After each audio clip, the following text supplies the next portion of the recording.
যেসব জালিমরা অপরাধের সঙ্গে যুক্ত, নিশ্চিতভাবেই তারা হেরে যাবে আর সত্য বিজয়ী হবে। হবেই, সত্য বিজয়ী হবেই, কোনো সন্দেহ নাই।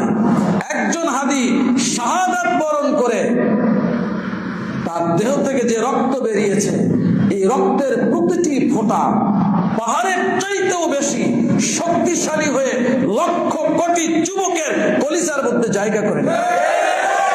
আর এসব যুবকদের কলিজার মধ্যে থাকা এই পাহাড় সমশক্তি পারমাণবিক বোমার চাইতে শক্তিশালী হয়ে জালিমদের মাথার উপরে আঘাত করে।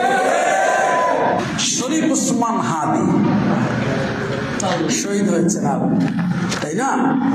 আল্লাহ তার শাহাদাত কবুল করুন। উসমান হাদি তিনি যে শহীদ হয়েছেন এ ব্যাপারে আপনাদের সন্দেহ হয়? আল্লাহ তাআলা বলেছেন, ওয়ালা তাকুলু লিমান ইউকতালু ফি সাবিলিল্লাহি আমওয়াত, যারা আল্লাহর পথে নিহত হয়েছে তাদেরকে তোমরা মৃত বলো না, বাল আহইয়াউন, বরং তারা জীবিত, ওয়ালাকিন লা তাশউরুন, তোমরা টের পাও না। কোরআনের আরেক জায়গায় আল্লাহ বলেছেন, ওয়ালা তাহসাবান্নাল্লাযীনা কুতিলু ফি সাবিলিল্লাহি আমওয়াতা, যারা আল্লাহর পথে নিহত হয়েছে তোমরা তাদেরকে মৃত ধারণাও করবে না, বাল আহইয়াউন ইনদা রাব্বিহিম ইউরযাকুন, বরং তারা আল্লাহর কাছে জীবিত এবং রিজিক প্রাপ্ত। শরীফ উসমান হাদি তিনি ছিলেন বাতিলের বিরুদ্ধে, জালিমের বিরুদ্ধে এক বজ্রং কণ্ঠ, সত্যের পক্ষে এক এমন বজ্রকণ্ঠ যাকে রোখা যায় না। বাঙালি জাতির জালিম থেকে মুক্ত হবার আন্দোলনের এক সূর্য সমতুল্য ব্যক্তিত্ব, অগণিত বাঙালি যুবকদের কলিজার মধ্যে তিনি জায়গা করে নিয়েছেন। তিনি রাস্তা দেখিয়েছেন, জীবন ভোগের জন্য নয় বরং সত্যের জন্য উৎসর্গ করতে হয়। প্রিয় ভাই সব, তিনি জালিমের বিরুদ্ধে আন্দোলন করলেন, আবার জালিম দ্বারা আক্রান্ত হয়ে শাহাদাত বরণ করলেন। অনেক কথা। শরীফ উসমান হাদি তিনি যতগুলো বক্তব্য দিয়েছিলেন প্রতিটি বক্তব্যের পেছনেই ছিল আল্লাহ এবং ইসলামের নাম, ছিল কিনা? এবং তার লড়াই ছিল ন্যায়ের পক্ষে আর অন্যায়ের বিরুদ্ধে, সত্যের পক্ষে মিথ্যার বিরুদ্ধে, জালিমের বিরুদ্ধে আর ন্যায় ও ইনসাফের পক্ষে। তিনি দুনিয়া থেকে চলে গেছেন, মনে রাখবেন পৃথিবীর সমস্ত ইতিহাস প্রমাণ, মিথ্যাবাদীরা, সত্য বিরোধীরা, বাতিলরা যখন আদর্শিকভাবে লড়াই করতে পারে না তখন তাদের একটাই মাত্র হাতিয়ার থাকে, সেটার নাম হলো জুলুম। সেটার নাম কি? কারণ আল্লাহ তাআলা কোরআনে বলেছেন, ফামাদা বাদাল হাক্কি ইল্লা দালাল, সত্যের পরে মিথ্যা ছাড়া, ভালোর পরে মন্দ ছাড়া, হকের পরে বাতিল ছাড়া তো আর কিছু নাই।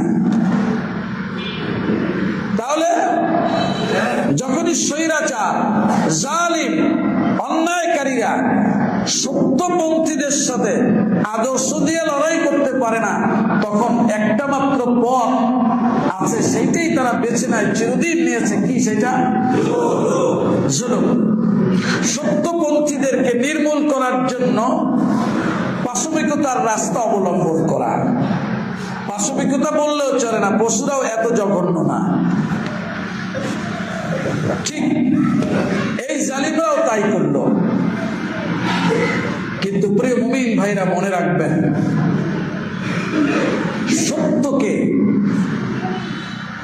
মিথ্যার জুলুম দিয়ে নিঃশেষ করা যায় না। খুব শান্ত ভাষার কথা,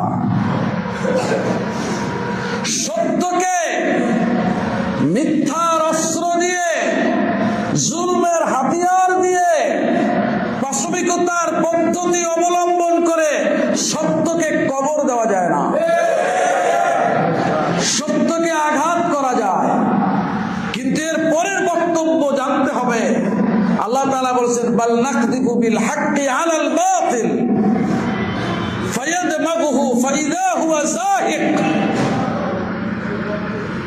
বাল নাকদিবু বিল হাক্কি আলাল বাতিল, আমি সত্যকে মিথ্যার উপরে নিক্ষেপ করি। ফায়াদমাগুহু, এই সত্য গিয়া মিথ্যার দিমাগের উপরে আঘাত করে। ফাইদা হুয়া যাহিক, ফলে এটা বিলুপ্ত হয়ে যায়। জালিমরা মনে করে সত্যের এই পতাকাবাহীকে নিঃশেষ করে দিলেই জ্বালা মিটে গেল, কিন্তু সত্য আমাদেরকে জানায় জালিমরা যেই রাস্তা দিয়া সত্যকে নিভাতে চায় ওই রাস্তার মধ্য দিয়েই বাতিলের বিলুপ্ত হওয়ার আগুন বেরিয়ে আসে, এইটা ওরা জানে না। আল্লাহর ইজ্জত এবং জালালিয়াতের কসম, যেসব জালিমরা অপরাধের সঙ্গে যুক্ত নিশ্চিতভাবেই তারা হেরে যাবে আর সত্য বিজয়ী হবে। হবেই, সত্য বিজয়ী হবেই, কোনো সন্দেহ নাই। একজন হাদি শাহাদাত বরণ করে তার দেহ থেকে যে রক্ত বেরিয়েছে, এই রক্তের প্রতিটি ফোঁটা পাহাড়ের চাইতেও বেশি শক্তিশালী হয়ে লক্ষ কোটি যুবকের কলিজার মধ্যে জায়গা করে নেয়।